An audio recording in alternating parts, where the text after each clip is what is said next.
안녕하세요. 핵심 주제 18은 문벌 귀족 사회와 무신 집권기인데요. 자, 오늘은 지금 문벌 귀족 사회에 있었던 두 개의 중요한 난, 그리고 무신 집권기에 있었던 5가지의 중요한 난을 위주로 공부를 할 겁니다. 자, 그리고 이제 여기 보면 무신 집권기에 어떤 기구들이 나오는데, 얘네들은 왜 우리가 알아야 되냐면, 출제위원들이 우리한테 그 시험을 낼 때 이거 무신 집권기야 라고 직접적으로 말하기가 싫어요. 그러면 특히 이런 교정도감 같은 거를 툭 우리에게 던져주고, 교정도감이 어느 시대에 나왔는지 알아? 라고 우리한테 물어봅니다. 그러니까 이런 기구들을 좀, 중요 기구들을 우리가 좀 알고 있어야 돼요. 그 다음에 이 이자겸의 난과 묘청의 난은, 보세요. 우리가 오늘 배울 내용들이 어디쯤이냐면, 우리가 저번 시간에 핵심 주제 17에서 고려 초기에 여기 중요한 왕들 태조, 광종, 성종에 대해서 배웠었죠. 그리고 고려가 어떻게 시스템을 갖췄는지를 다 배웠어요. 뭐 이성 육부제라던가 뭐 그런 것들. 그래서 오늘은 요 문벌 귀족 사회와 그다음에 무신 집권기 요 두 개를 배우는데, 우리가 방금 전에 봤던 그 이자겸의 난과 묘청의 난이 문벌 귀족들이 잘 하고 있다가 거의 막판에 여기서 이 두 개의 난이 일어나면서 결국 결정적으로 무신 정변에 의해서 무너지게 됩니다. 그리고 무신 집권기에서는 이 무신들이 좀 정치를 되게 좀 못했어요. 그래가지고 막 살기가 어려워지니까 사람들이 난을 일으키고 봉기를 일으킵니다. 그러니까 얼마나 이 시대가 혼란스러웠는지를 보여주고 싶은 거죠, 우리에게. 자, 그래서 보자고요. 자, 이자겸의 난에는 중요 인물이 인종과 척준경이 등장합니다. 그래서 출제위원들이 이자겸을 노골적으로 주면 수험생들이 다 알아챌까봐 인종과 척준경을 같이 줘요. 그럼 우리는 이거 이자겸의 난이구나 라고 알아야 돼요. 근데 이때 어떤 일이 있었냐면, 왕궁이 다 불타 없어집니다. 그러니까 왕권도 그 왕의 권위가 땅에 떨어지고, 그 다음에 개경의 운이 다 했구나 라면서 서경으로 옮기자는, 수도를 서경으로 옮기자는 서경 길지설이 대두가 되죠. 이러면서 이 이자겸의 난에 의해는 이제 문벌 귀족들이 서로 분열을 하기 시작했다는 거예요. 그래가지고 어떻게 나뉘느냐면, 개경파와 서경파로 나뉘는데, 서경파의 대표적인 파가 요 묘청과 정지상이었는데, 금나라에 대한 이 개경파가 있고 서경파가 있는데, 개경파는 보수적이고 얘네는 좀 진보적이에요. 그래서 금나라의 4대를 그냥 받아들이자, 힘센 나라하고 싸우지 말자. 근데 서경파는 금나라하고 싸우자라고 하면서 서경으로 천도를 주장합니다. 근데 왕이 처음에는 서경으로 천도하려다가 그냥 약속을 어겨버려요. 그러니까 이 묘청이 열받아가지고 난을 일으킵니다. 그래서 나라 이름은 대위국으로, 그 다음에 연호는 천계로 해서 난을 일으켜요. 그거를 개경파 김부식이 진압을 하죠. 그러면서 어떻게 되냐면, 점점 너무 보수적인 색채가 강해지면서 결국은 어떻게 되냐면 무신 정변이 일어나서 문벌 귀족 시대는 막을 내립니다. 그리고 이제 이 무신 정권의 난이 5가지가 나오는데, 이게 뭐 딸딸 외울 필요는 없는데 이렇게 보면 돼요. 이 난이 5개가 성격이 좀 틀려. 특히 요 김보당과 조이총의 난은 그렇게 중요하진 않아요. 다만 얘네들이 이름이 나오는데, 그냥 이건 뭘로 보면 되냐면, 요거는 문신들이야. 무신들이 쿠데타를 일으키니까 하면서 어떻게 해요? 무신들을 몰아내려고 문신들이 일으킨 겁니다. 나머지는 농민이나 천민들이 일으킨 난이에요. 그래가지고 이거를 외우는 거는 어렵지가 않아요. 전혀. 이따가 내용을 보면 저절로 외워집니다. 저절로 외워져요. 그리고 또 무신 집권기라는 걸 우리 출제위원이 우리한테 말을 해주고 싶을 때, 직접적으로 뭐 최충헌, 정중부 이렇게 사람 이름을 주는 것보다도 무신 정권기에 특이했던 기구들이 있습니다. 이 권력 기구들이 있는데, 특히 제일 중요한 건 교정도감이에요. 요거 최충헌이 요걸 설치했는데, 교정도감이 딱 나오면 이거 고려의 무신 집권기인데 라는 걸 알아야 돼요. 그 다음에 정방, 요거 좀 중요하고요. 도방하고 상별초는 한번 우리 같이 보자고요. 딸딸 외울 필요는 없습니다. 오케이. 자, 그러면 우리 기본서 72페이지를 보자고요. 자, 그러면 문벌 귀족들이 누구냐면 앞에도 말씀드렸지만 왕건을 도와서 나라를 세웠던 호족들, 그리고 그걸 도왔던 요 육두품 출신의 유학자들 있죠. 이런 사람들이 사실 다 중앙으로 호족이 올라와서 귀족들이 된 거예요. 귀족들이. 근데 이 귀족들이 되면서 이 문벌이 뭘 의미하냐면 이 벌이 가문이거든요. 가문? 가문인데 우리 재벌하면 뭐야? 재벌하면은 돈 많은 가문이잖아요. 그래서 뭐 예를 들어서 삼성의 이씨, 뭐 현대의 정씨처럼, 그래서 우리가 그걸 재벌가 뭐 그렇게 부르지 않습니까? 여기에서 이 문은 벼슬, 권력을 독점하고 있던, 권력을 크게 가지고 있었던 가문들을 얘기하는 거예요. 그래서 뭐 경주 김씨라던가 경원 이씨라던가 그런 세력들이 벼슬을 다 나눠서 갖고 있었습니다. 그래서 우리가 문벌 귀족이라고 하는 겁니다. 그래서 읽어볼게요. 호족과 육두품 출신의 유학자가 중앙 관료가 되었고 대를 이어서 고위 관직자를 배출한 가문이 지배층인 문벌 귀족. 그래서 뭐 성씨 뭐 파평윤 씨다, 뭐 그 다음에 아까 말씀드린 경주 김씨다, 이런 가문이 어떻게 해요? 그 권력을 나눠 갖고 있었습니다. 큰 가문들이. 그래서 그런 문벌 귀족들이 어떻게 이렇게 권력을 독점을 하게 됐냐면 한번 볼게요. 과거와 음서제도를 통해 관직을 독점. 이거 한번 괄호쳐세요. 이건 정치적인 독점이에요. 정치적인. 그래서 음서제도는 어떻게 해요? 그렇죠. 요 5품 이상 뭐 관리들의 대를 이어서 뭐 벼슬을 서로 주는 거였죠. 근데 과거는 선생님 공정하게 뽑는 거 아니에요? 이렇게 생각할 수 있는데 그렇지가 않습니다. 이 과거도 나중에는 관학, 우리가 관학이면 국자감이죠. 나라에서 세운 국자감이 되게 좀 권위가 낮아지고 나중에는 그런 관학이 아닌 사학이 발달이 돼요. 그래가지고 어떻게 이 가문의 애들이 학벌로도 또 어떻게 인연을 맺는 거야. 그래가지고 얘네들 가문끼리 또 서로 결혼하고 그래가지고 이 가문들이 커지게 되는 거죠. 지금 현실에서도 그래요. 재벌가들끼리 결혼하고 막 뭐 법조계에 높은 사람들 뭐 이런 사람들하고 결혼하면서 힘을 키우지 않습니까? 그러니까 그때랑 똑같습니다. 그래서 독점하고 그 다음에 5품 이상 고위 관료에게 지급되는 세습되는 공음전. 자, 이것도 나중에 공음전은 나중에 배울 건데 요 가로치고 위에다가 요건 경제적인 독점 혜택을 누리며 그 다음에 다른 문벌 귀족이나 가문이나 황실의 혼인들을 통해서 폐쇄적인 권력 독점을 유지하게 된 거죠. 얘네들이. 자, 그래서 이제 우리가 배울 이자겸의 난과 묘청의 난은 이때 이런 문벌 귀족들의 거의 끝자락에서 이 모순을 볼 수가 있는 거예요. 이 난을 통해서. 그래서 이 두 난을 통해서 모순이 드러났고 결정적으로 이제 무신정변으로 문벌 귀족 사회가 붕괴가 되는 거예요. 그래서 이제 사건들을 보면 보세요. 이걸 우리가 지금 다 볼 건 아닌데 이거는 뭘 보고자 하는 거냐면 봐봐요. 지금 이게 문벌 귀족 사회인데 거의 끝자락에 있잖아. 여기 이자겸의 난 묘청의 난 다음에 무신정변 일어나죠. 그래서 이 표는 여러분들이 이전에 문벌 귀족 사회에도 많은 일들이 일어났는데 이전에 어떤 중요한 일들이 있는지를 먼저 좀 봐야 돼요. 저 두 개의 난을 보기 전에 먼저 어떤 일이 있었냐면, 자, 이거 다 볼 필요 없고 거란이 쳐들어왔었구나. 두 난 이전에 거란이 쳐들어왔었어요.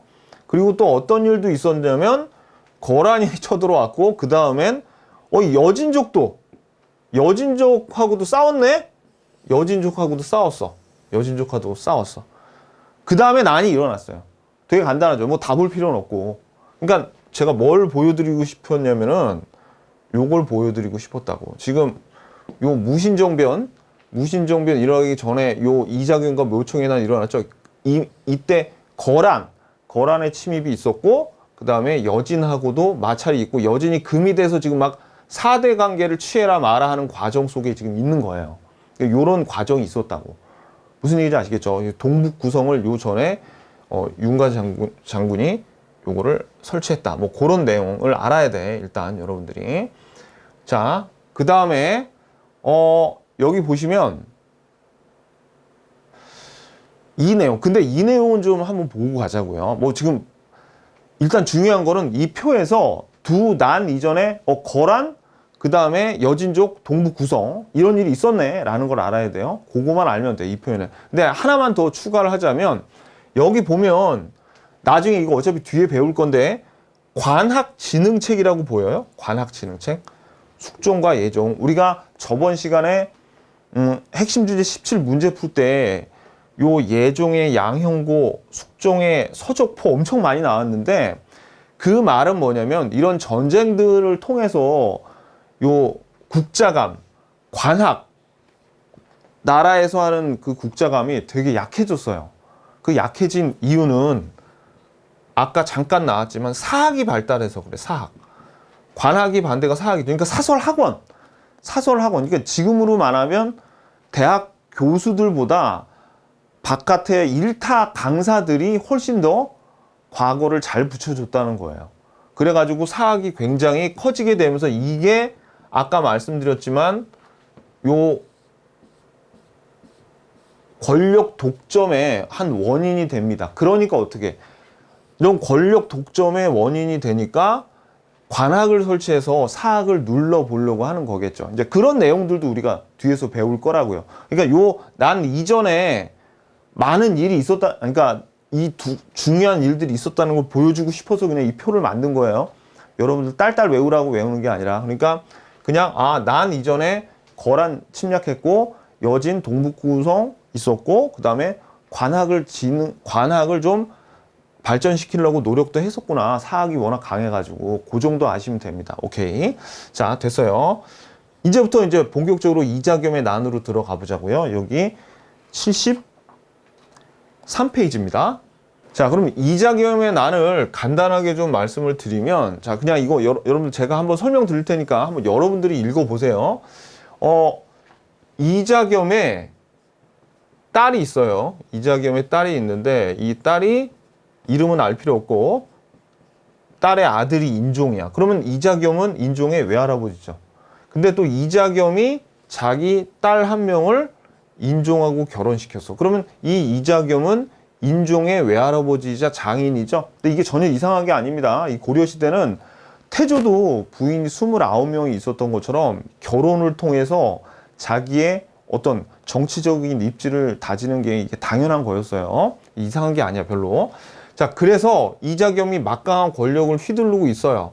그래가지고 인종이 어떻게 해요? 이자겸을 제거하려고 했는데 이자겸의 부하 중에 척준경이라는 정말 전 세계에서 싸움 제일 잘하는 그런 장수가 있어가지고 오히려 인종을 칩니다. 그래가지고 왕궁이 궁궐이 불타 없어져요. 그리고 인종은 거의 이자겸이 감금당하다시피 해서 지금 폭정을 휘둘러요. 근데 이 인종이 척준경을 회유해서 이자겸을 배신해서 이자겸을 제거를 합니다. 그리고 나서 인종이 척준경도 제거를 하게 되는데 이 과정에서 왕궁도 다 불타 없어졌죠. 그래서 왕권이 추락을 하게 됩니다. 뭐 그런 내용이에요. 지금 보면. 자, 그래서 여기 읽어보면 그런 내용들 전개가 쫙 됩니다. 그러니까 이런 이자겸의 난을 얘기할 때 이런 뭐 스토리를 기억하라는 게 아니라 뭐를 기억해야 된다는 거예요. 사람을 기억하는. 이 척준경. 이자겸이란 이름을 주면은 너무 노골적일 때 척준경이나 인종을 줍니다. 인종을. 그래가지고 여러분들이 요 척준경 인종이 같이 나오면 이거 이자겸의 난인데 이거를 알아맞혀야 돼요.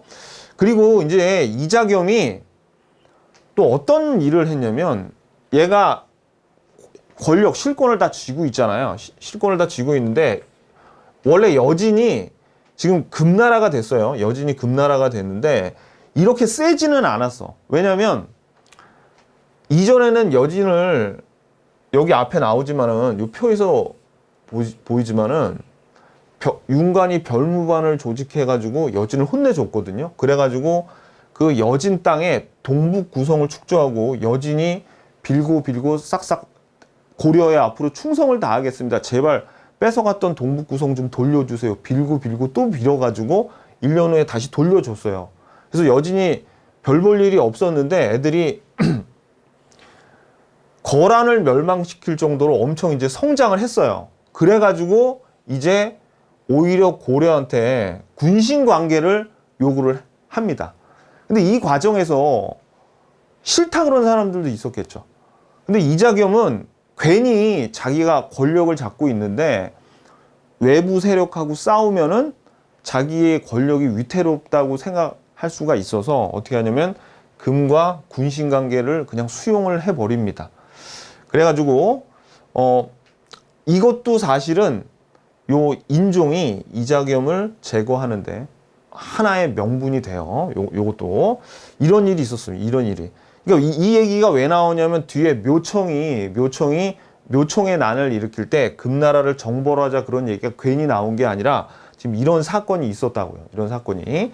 자, 그리고 결과를 보자고요. 결과 보면은 왕궁이 소실되고 문벌 귀족이 이제 장악하는 과정에서 왕실의 권위가 이제 추락하게 됐죠. 그래가지고 자 밑줄 서경 길지설이 이제 떠오르게 된 거죠. 이제 개경을 버리고 개경은 운이 다 했다. 서경으로 수도를 옮기자라는 서경 길지설이 대두가 돼요.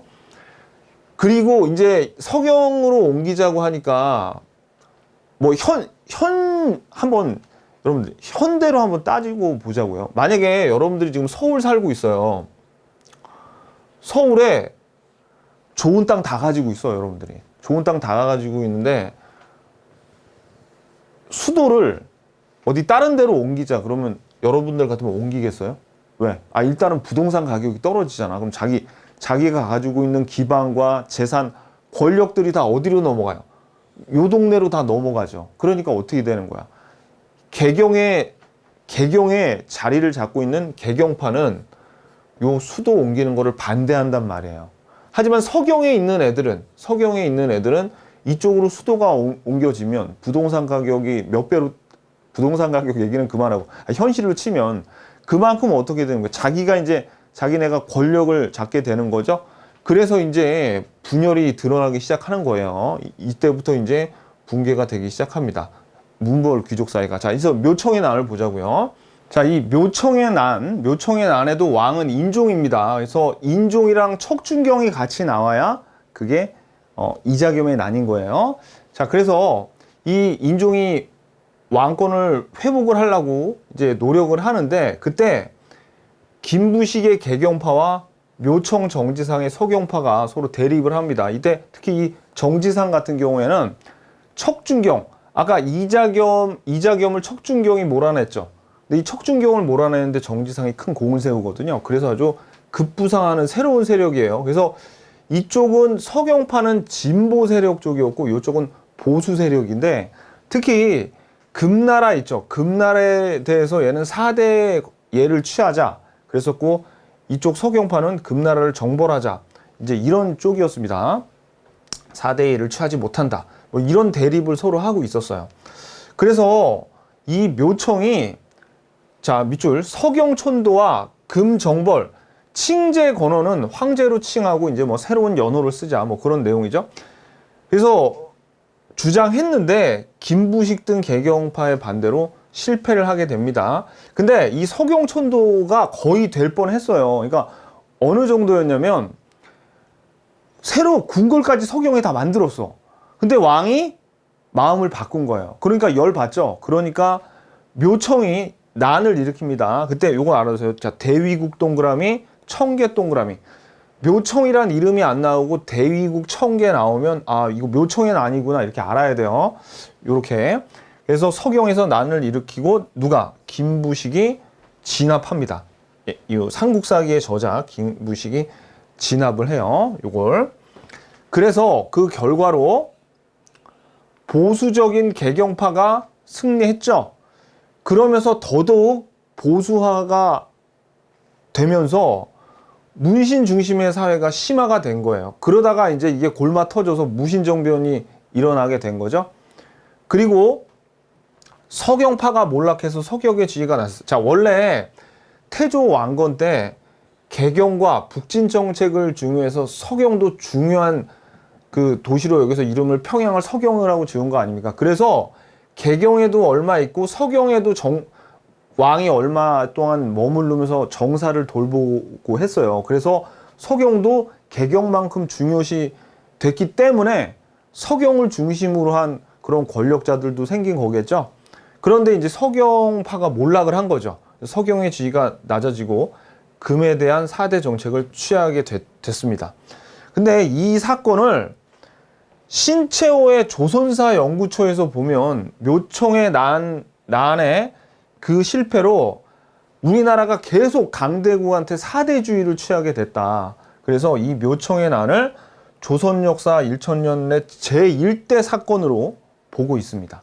요거를 알아두셔야 돼요. 그래서 자, 묘청의 난을 정리를 해보자면 뭐 어떤 스토리가 중요한 게 아니라 일단 묘청이 주장하는 바가 서경촌도와 금여진 정벌인데 누구한테 진압을 당해요? 삼국사기의 저자인 김부식에게 진압을 당했죠. 그리고 그러니까 이 주장을 했는데 실패해서 난을 일으키는데 그때 요거를 알아야 돼요. 요거를 알아야지 여러분들이 대위국가 청계를 알아야지 묘청의 난이구나 걸 주어지고, 그리고 진압을 김부식에게 당했죠. 그런 내용. 그리고 거기에 대한 평가는 다른 내용보다도 요 신채호가 조선 역사 인천 내 제일 중요한 사건이다 라고 평했다는 거. 이제 요 내용이 중요한 겁니다. 아셨죠? 자, 요 무신 집권기는 무신정변이 일어난 1170년부터 요 1270년에 어떤 일이 있었냐면, 자, 요걸 좀 볼게요. 아까 말씀드렸듯이 문벌 귀족 시대가 무신정변으로 막을 내리고, 그 다음에 요 무신들이 집권하던 시기에 몽골이 쳐들어와요. 중간에 원나라가 쳐들어와가지고 강화도에서 막 싸움하다가 항복하고 개경으로 다시 돌아옵니다. 이때까지를 우리가 무신 집권기로 보고 있어요. 그래가지고 요 앞에 요거 거란부터 여진 몽골까지 싹 다 우리가 핵심 주제 19에서 다음 시간에 배울 겁니다. 이거 배우고 싶어 죽겠죠? 좀만 기다리세요. 다음 시간에 다 배울 거예요. 아마 여러분들이 계속 얘네들이 등장하는데 무슨 내용인지 아마 알고 싶어 죽겠을 거야. 근데 조금만 참아요. 조금만. 다음 시간에 배웁니다. 드디어. 자, 그래서 이 무신정변은 뭐냐? 무신정변은 숭문천무가 뭐예요? 무는 숭상하고 무는 천하게 여기는 거죠. 이런 풍조가 완연해가지고 무신들을 굉장히 업신여기고 무시를 했습니다. 그래서 자, 밑줄 보세요. 보현원 사건 별표. 요거는 무신정변이라는 말을 안 주고 보현원이란 말이 나오면 그냥 이거는 무신정변이 일어났던 거구나 라는 걸 알아야 돼요. 어떤 사건이냐면 보현원에서 왕하고 문신들하고 같이 술 마시고 놀고 있는데 무신들은 거기서 보디가드 역할을 하고 있는 거야. 다 경계를 서고 있어. 술이나 고기라도 좀 주지. 같이 먹고 좀 쉬나 그랬다던가. 그랬으면은 군인들이 열이 안 받았을 텐데, 먹는 건 지들끼리 다 먹고 재밌게 술 마시고 놀고 있는데 얘네들은 이렇게 경계를 쓰라 그러니까 열 받겠죠. 그것도 늦게까지. 근데 또 어떤 일이 있었냐면 대장군이라고 그 2군, 여러분들 2군 6위 기억나시죠? 그래서 2군 중에서 상장군, 대장군이 짱인데 그 별 5개 노인네하고 그 다음에 젊은 20살짜리 군인하고 둘이 수박회가, 그러니까 그 뭐 씨름 아니면 뭐 태권도 겨루기 뭐 그런 거예요. 그러니까 아무리 별 5개지만 젊은 사람한테는 싸움에서 이길 수가 없죠. 그래서 이 늙은 이송이가 지니까 이게 술 먹고 취한 거야 분명히. 얘들이 이게 문신 중에 하나가 나와가지고 막 뺨을 때리고 그럽니다. 뺨을 때리고 뭐 수염도 태우고 막 그래요. 그러니까 군인들 입장에서는 열받죠. 자기의 짱이 이렇게 모욕을 당하고 있으니까. 그러니까 열받아가지고 어떻게 해요? 정중부와 이의방을 필두로 해서 문신들을 다 제거하고 의종을 폐하고 그 다음에 명종을 세우면서 그러니까 왕을 지들이 마음대로 폐하고 어떻게 해요? 정권을 장악해버려요. 이제부터 군인들의 시대가 열립니다. 그래서 이 보현원 사건으로 인해서 무신 정변이 일어나면서 무신 집권기가 시작이 되는 거예요. 자, 그래서 이제 우리가 이제 시험에 나오는 것들을 좀 보면 먼저 권력 기구를 좀 봐야 되는데 여기에 일단 중방이라고 나오죠. 중방은 정중부나 이의방이 새로 만든 게 아니라 원래부터 있던 거예요. 여기 이 중방이 어떻게 구성되어 있냐면 군인들 중에 아까 말씀드렸던 2군 6위의 대장군하고 상장군 최고의 그 군 중에서 제일 높은 사령관들이 모여서 회의를 갔던 게 중방이었어. 그러니까 그 전에는 어디에서 그렇죠. 중서문화성과 우리 배웠잖아요. 중서문화성과 중추원의 제추회의 뭐 그런 데서 문신들이 서로 어떤 중요한 회의를 하고 그랬는데 이때부터는 군인들이 모이던 중방이 최고 권력 기구가 되는 거예요. 근데 이 이의방은 정중부한테 제거가 됩니다. 그래서 정중부가 권력을 잡고 있던 걸 경대승이 정중부를 또 제거를 해요. 그래가지고 요 도방은 경대승이 새로 만든 거예요. 이거는 불안해서 왜냐면 그 무신 집권기에는 하극상 지금 이것도 봐봐요. 애초에 무신들이 권력을 잡은 것 자체가 하극상이죠.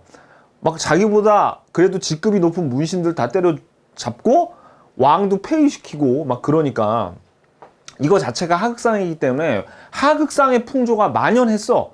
그러니까 이 경대승도 정권을 잡았으니까 불안했겠죠. 그래서 이런 도방을 둡니다. 도방을. 도방을 둬가지고 이거는 사병 집단이야. 그러니까 그 경호원들.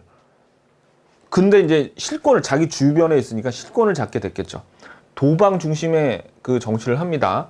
근데 오래 못 가서 죽어요. 경대승이. 그 다음에 이의민이라는 천민 출신인 이의민이 권력을 잡아서 이때 경대승이 데리고 있던 도방 애들이 하도 또 쓸데없는 짓을 하니까 이때 도방을 싹 쳐내고 다시 중방 위주의 정치를 합니다.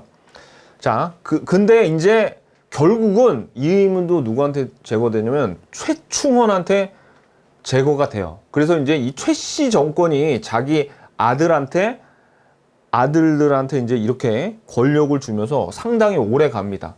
요게 거의 무신 집권기의 안정기 정도로 보면 돼요. 요 최씨 정권이. 그래서 여기서 중요한 거는 이제 요 교정도감을 기억해야 돼. 여러분들이 지금 제가 막 말씀드렸는데 중방은 뭐 기억할 필요는 없어요. 그냥 저한테 한번 들어서 잊어먹어도 그만이야. 중방 같은 거는. 근데 여기서 중요한 거는 한 도방 정도 기억을 해도 돼요. 도방은 경호 집단, 사병 집단이구나 라는 거 하고 제일 중요한 건 요 교정도감입니다. 교정도감. 최씨 정권의 최충원이 교정도감을 만들었어요. 그래서 자, 한번 보자고요. 이 무신 정권이 어떻게 이어지냐면 처음에 방금 전에 이의방 정중부 있었죠. 그 다음에 경대승 있었고 이의민 얘네들 다 합쳐봐야 26년밖에 안 돼요. 근데 이 최씨들, 최충원, 최후, 최항, 최희까지 이어지는 이 최씨들이 잡았던 집권기는 62년이나 돼요. 62년이나. 자, 그리고 이제 여기 최씨 정권이 무너지면서 사실 끝난 거야, 거의. 이때 요 셋도 최의를 죽이고 김준이 정권을 잡았는데 금방 다 사그라듭니다. 그래서 12년밖에 못 가요. 그러면서 개경 환도하면서 이게 끝이 나요. 그러니까 최씨 정권이 그 중추적인 역할을 했다는 걸 알겠죠. 무신 집권기에. 그래서 자 보자고요. 우리가 이제 그 권력 기구들을 한번 살펴보면 방금 전에 봤어요. 원래 중방은 원래부터 있던 거야. 원래부터 최고의 무신들, 대장군, 상장군들이 모여가지고 회의하던 데인데 그동안 그 문신들이 문신들이 정권을 잡고 있을 때는 중방이 별로 힘을 못 썼지만 무신들이 힘을 잡으니까 이제 중방이 굉장히 중요한 세력으로 거듭났겠죠. 그리고 도방은 이제 하도 하극상이 일어나니까 어떻게 이제 경호 사병 집단을 만든 거예요. 요거 도방 기억하면 좋아요. 근데 이제 이 최충원은 교정도감이란 걸 만들어서 여기에서 자기를 교정별감이라고, 장관을 교정별감이라고 자기 스스로 교정별감으로 앉아서 모든 그 국가의 모든 일을 다 쥐락펴락합니다.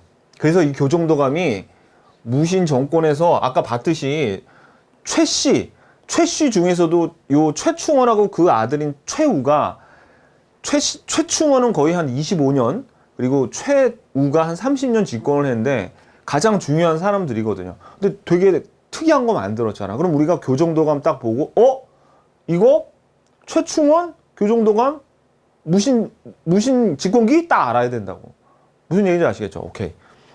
그 다음에 아까 말씀드렸듯이 이제 군사적인 거는 도방, 신변을 경호하는 사병 집단, 이 최충원이가 엄청나게 신병 공헌을 강하게 합니다. 왕 이상으로.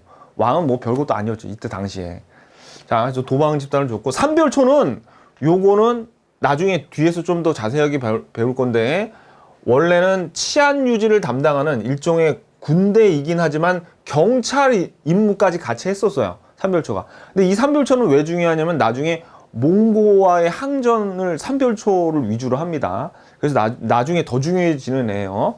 그래서 군사적으로 자기 경호원인 도방을 돕고 그 다음에 삼별초는 자기 아들인 최우가 만들어요.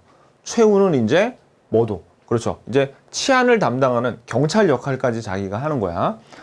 그 다음에 이제 교정도감 다음으로 중요한 게 정방입니다. 정방은 최우가 자기 집에다가 정방을 만들어 놓고 여기서 인상이 아니라 인사입니다. 인사행정을 담당해요. 인사행정을. 요거 그래서 인사권을 장악하는데 요 정방이 아주 굉장히 중요한 역할을 했겠죠.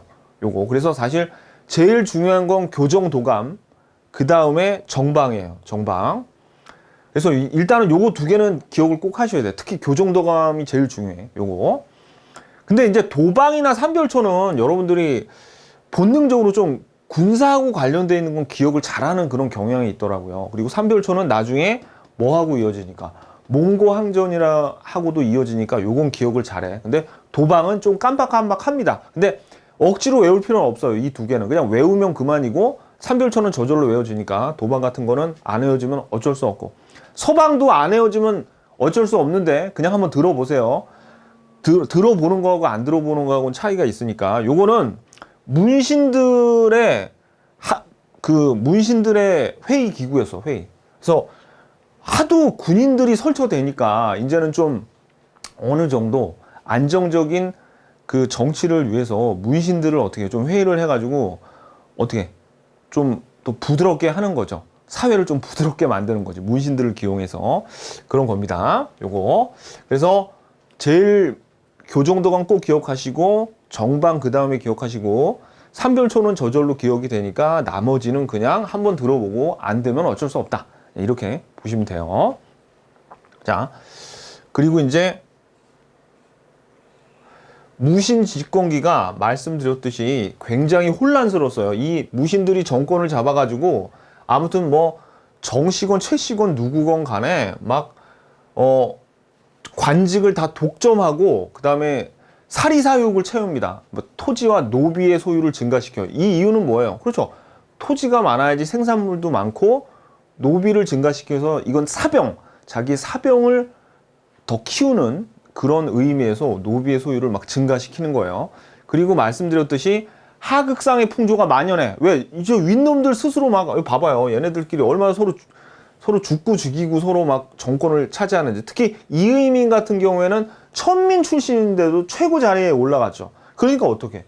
이제 막 힘만 세면 서로 한번 해보겠다고 하극상의 풍조가 만연이 되고 지방 통제력이 약화가 됩니다. 그러니까 어떻게 이제 대규모로 난이 일어나기 시작하는 거예요. 그래서 이제부터는 얼마나 무신 집권기에 혼란스러운지, 어떤 난이 대표적인 난이 이제 그걸 한번 볼게요.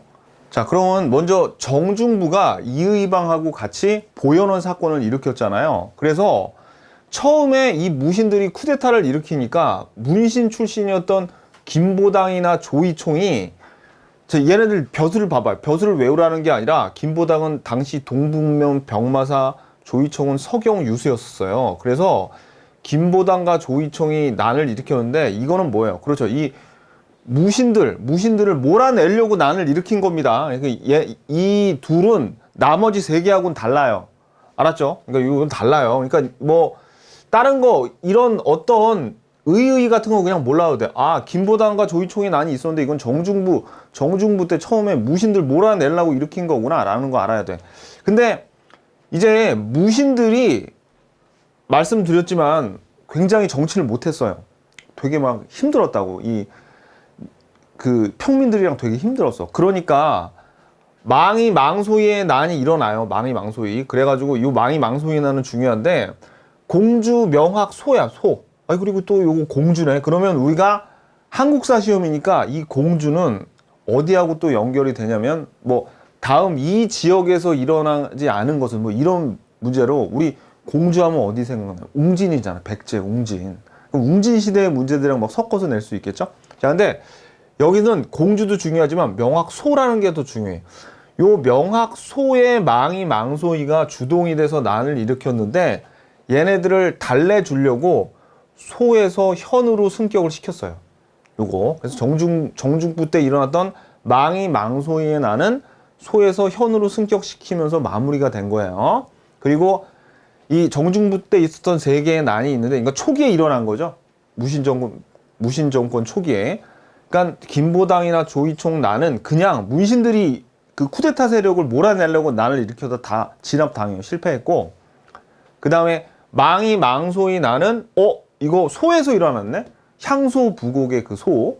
근데 현으로 승격시켰네. 요런 사건이 있었어요. 요 망이망소이 난이 중요해요. 요거. 그리고 이의민 때 이 김삼이와 김효심의 난이 일어났는데 요거는 그 경상도 지방에 일어나가지고 신분해방과 신라부흥, 그러니까 경상도 지방이겠지. 앞장세운 최대 규모의, 요거는 최대 규모의 농민 봉기였어요. 얘네 둘이 좀 말씀을 드리자면 둘이 같이 짜고 봉기를 한 게 아니라 따로따로 봉기를 일으켰는데 둘이 합쳤어. 그래서 최대 규모의 농민 봉기가 된 겁니다. 요거 그렇게 기억하시면 요 김삼이, 김효심의 나는 그래도 기억하기가 쉬울 거예요. 근데 아까 말씀드렸듯이 이 이의민이 천민 출신이라 그랬잖아요. 그러니까 뭐가 뛰면 뭐도 뛴다고 요 최충원이 정권을 잡았을 때 최충원의 노비 중에 만적이 있었어요. 만적이 노비인데 최충원은 당연히 어디 있었겠습니까? 수도 개경에 있었겠죠. 근데 만적들이 그러니까 이 만적이 최충원에 이제 노비들이 있을 거 아니에요. 그 노비들이 모여 있는데 야, 왕우장상해 씨가 따로 있냐? 이의민 봐봐. 이의민도 천민 출신인데 저기서 최고 권력 잡았잖아. 우리도 최충원을 제거하고 우리도 한번 권력을 잡아보자 하고 노비들끼리 모이는 데서 그렇게 얘기를 했다가 그 중에 한 노비가 일러가지고 그만 죽임을 당합니다. 그러니까 뭐 이렇게 변변하게 난을 일으키지도 않았어요. 그러니까 한 번 말 잘못했다가 그냥 죽은 거야, 얘는. 그래서 최충원의 사노비인 만족이 신분해방을 외치며 일으켰던 난인데 뭐 거의 난이라고 하기에는 좀 안타까운 수준입니다. 제가 봤을 때. 그래도 시험에는 이 만족 잘 나와요. 만족. 왜? 천민 출신이니까. 근데 제가 지금 소개해드린 난 이외에도 난이 되게 많이 일어났는데 그나마 중요한 게 요 세 개예요. 그래서 여러분들이 할 때 봐봐요. 이제 자 보니까 난이 다 개성이 있죠. 처음에 김보당 조이총의 난은 얘네들은 문신들의 난이라서 나머지 애들은 좀 성격이 다르네요. 망이망소의 난은 배고파서 못 살겠다 하면서 소에서 일어났어. 근데 현으로 승격됐고 김삼이, 김효심의 남은 이의민 때 일어났는데 이때 신라부흥운동을 앞세운 최대 규모의 운동이래. 최대 규모니까 우리가 기억을 해줘야 되겠죠. 그죠? 그 다음에 만족은 최충원의 노비 출신이에요. 개경에서 만정이 일으켰어요. 요거 그래서 요 정도 딱 기억을 하세요. 그러면 우리가 요 난을 중심으로 해서 무신직권기에 있었던 사건들을 순서대로 한번 나열을 해보면 이것도 별거 아닙니다. 보세요. 처음에 정중부가 보현원 밑줄, 보현원에서 이의방과 다수의 문신들을 제거하고 한 후에 그 다음에 이의방을 제거해요. 한참 있다 제거합니다. 그러니까 여기서 바로 제거한 건 아니고, 그러니까 사실은 둘이 원래 같이 난을 일으켰는데 처음에는 이의방이 실권을 잡다가 나중에 정중부에게 제거를 당해요. 좀 이렇게 좀 자세히 말씀을 드리면, 근데 그게 중요한 건 아니고, 근데 정중부 때 김보당과 조이총의 난이 일어났죠. 근데 다 진압당하고 망소의 난이 발생해서 소를 현으로 승격을 시켜줬잖아요. 그죠? 이런 사건도 있었고, 그 다음에 경대승이 이제 정중부를 제거하고 정권을 잡았는데 도방을 설치했죠. 불안해가지고 사병 집단인 도방을 설치해요. 그래서 이의민은 천민 출신임에도 불구하고 경대승이 일찍 죽고 얘가 실권을 잡습니다. 그때 최대 규모의 난인 김삼이 김효심의 난이 발생했죠. 자, 근데 이제 최충원은 좀 알아봐야 돼요. 최충원은, 자, 일단 최충원한테 그럼 중요한 거는 우리가 이 만적의 난 봤잖아요. 만적의 난 알아야지. 그죠? 그 다음에 교정도감 설치한 거 요거 알아야지. 교정도감. 요거 시험에 나오는 건 일단 두 개 하고, 하나 더 나오는 게 요 봉사 10조예요. 최충원 하면 봉사 10조. 최충원이 이의민을 제거하고 명종한테 봉사 10조를 바치면서 나라가 개판이니까 이렇게 나라를 바로잡겠습니다 하고 봉사 10조를 바쳐요. 하지만 하긴 뭘 해요. 아무것도 안 하지. 그냥 바친 거야. 그냥 의미 없이 그냥 한번 해본 겁니다. 별로 중요한 건 아닌데 그냥 최충원이 했다는 게 중요해서 그냥 나오는 겁니다. 그럼 이쯤에서 여러분들이 또 헷갈릴 게 뭐가 있어요? 최승로의 시무 28조하고 헷갈리면 안 돼요. 최승로의 시무 28조는 채택이 돼서 받아들여졌었잖아. 누구 때? 성종 때. 그거하고 헷갈리시면 절대 안 됩니다. 요거 봉사 10조.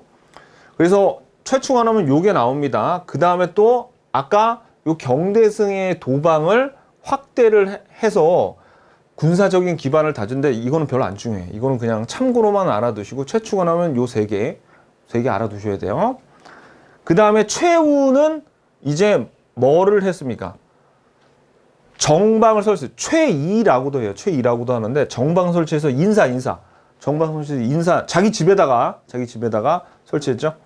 그 다음에 서방을 설치해서 문신들, 학자들을 어떻게, 그렇죠. 여기서 회의하게 했어요. 그 다음에 이제 삼별초도 조직을 했습니다. 요거는 이제 다음 시간에 나오는 중요한 일들인데, 삼별초를 조직을 했어. 그런 다음에 이 삼별초를 중심으로 몽고가 쳐들어오니까 강화도로 천도를 한 다음에 몽골과 싸웁니다. 요런 내용들이 이제 최후하고 관련돼 있는 일들이에요. 근데 오늘은 이거는 다음 시간에 중요한 거고, 오늘 중요한 거는 이 최씨들 중에 중요한 건 만적의 난, 교정도감, 봉사 10조가 최충원이라는 거. 그 다음에 최우는 정방. 서방은 뭐 별로 그냥 기억해도 그만, 아니어도 그만. 삼별초는 여러분들 기억하셔야 돼. 삼별초. 얘네들. 오케이. 됐습니다. 자, 그리고 이제 무신정권이, 이제 이 최씨들이 요 최의까지 갔다가 최의도 금방 요 김준에 의해서 제거가 돼요. 그래서 요렇게 순으로 가다가 결국은 이게 어떻게 되면 최씨 정권이 무너지면서 얘네들이 또 몽고하고도 계속 싸워야 되죠. 근데 이제 그 고려 왕은 지겹단 말이야. 이 얘네들한테 계속 이제 시달리니까. 그래서 어떻게 해요? 개경으로 이제 가가지고 그러니까 이 무신들을 몽고하고 같이 몰아냅니다. 거기 같이 몰아내요. 나중에 이제 다음 시간에 볼 거예요. 자, 그래서 몽고와 강화를 맺은 고려 정부는 얘네들 지긋지긋해. 그래가지고 개경으로 이제 환도하면서 무신 집권기가 이제 끝나게 돼요. 그래서 삼별초는, 근데 아까 여기 삼별초 있죠? 삼별초는 고려 정부가 개경으로 환도하는데 같이 안 따라가고 끝까지 몽고와 이 개경 정부라 그러잖아요. 개경 정부는 고려 왕이겠죠. 그죠? 그러니까 같이 편먹고 이제 어떻게 해요? 이제 얘를 얘랑 싸우는 거야. 무신들이라면 아주 지긋지긋한 거죠. 그죠? 그렇게 내용이 흘러갑니다. 요거는 이제 몽고하고 관련돼 있는 내용만 중요하지 얘네들은 하나도 안 중요해요. 얘네들은 안 중요해. 요거. 그래서 근데 요거 정도는 알아도 돼요.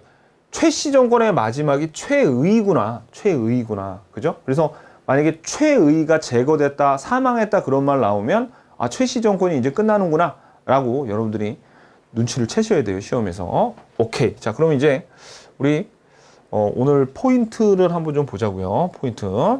일단 이자겸의 난에 등장인물 2명, 그죠? 서경 길지설이 대두가 됐어요. 왕궁도 불타고 그래서. 그 다음에 묘청의 난은 요 서경천도를 주장하면서 4대 관계를 맺지 말고 금을 정벌하자라고 주장을 했는데 서경천도가 개경파 김부식을 중심으로 한 개경파에 의해서 좌절되죠. 그래서 열받아서 난을 일으킵니다. 대위국이라는 국호를 내세우고 천계라는 연호를 앞세워서 난을 일으켜요. 하지만 개경파 김부식, 삼국사기의 저자인 김부식에게 진압을 당하죠. 그리고 이제 무신 정권의 중요한 난 5가지, 요 김보당과 조이총의 난은 무신들을 몰아내려고 하지만 다 진압 당했고요. 그 다음에 망이 망소히 하면 뭐 기억해야 돼요? 소가 현으로, 그죠? 정중부 때 초기에 일어난 사건, 이의민 때 김삼이 김효심의 난은 요거는 최대 규모 신라 부흥을 외쳤어요. 만적의 난은 개경에서 최충헌의 노비요. 그죠? 그 다음에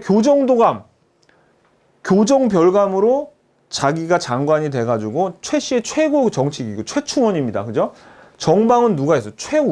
최우가 인사를 독점했었죠. 도방은 경호 집단이고 삼별초는 원래 치안을 담당했는데 몽고하고 끝까지 싸웠습니다. 요거 누가? 최우가 요거를 만들었죠. 오케이.